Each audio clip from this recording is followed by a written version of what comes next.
Bien, écoutez, dans Pas à reculons, je me livre pour exposer la question de l'écriture, hein, parce que l'écriture, c'est un questionnement, l'écriture, questionnement du langage. Qu'en est-il du langage? Qu'en est-il des diverses pratiques du langage? Ici, en l'occurrence, du langage et de la langue aussi, évidemment. Mais la langue, c'est surtout au pluriel.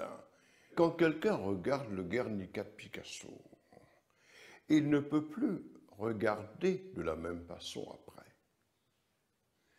Quand quelqu'un lit, par exemple, les textes de Philippe Solers, Le Mallarmé de Joyce, il ne peut plus lire comme il le faisait auparavant.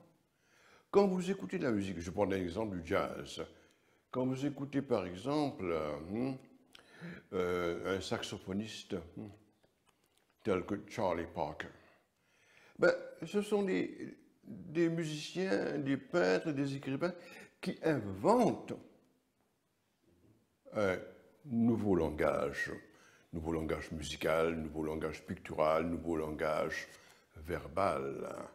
Et à partir de là, on est amené à comprendre, j'essaye de faire comprendre, que l'écriture ici a pour but de provoquer un bouleversement chez celui qui lit, qui est amené à comprendre que je ne peux plus maintenant.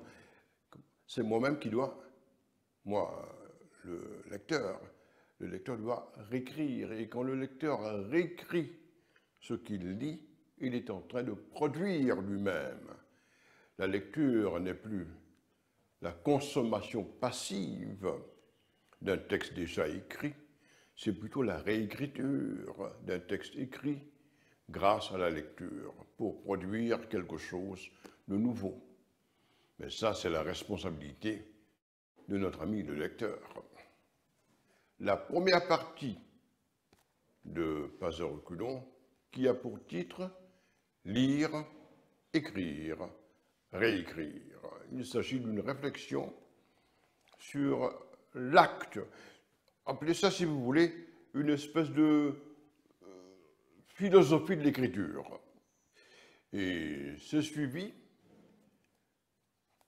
de quelques poèmes. Des poèmes et des haïkus, ces petits poèmes japonais, sur la notion d'écriture. Qu'est-ce que l'écriture? Pourquoi écrit-on? Comment écrit-on? Qu'en est-il du texte écrit et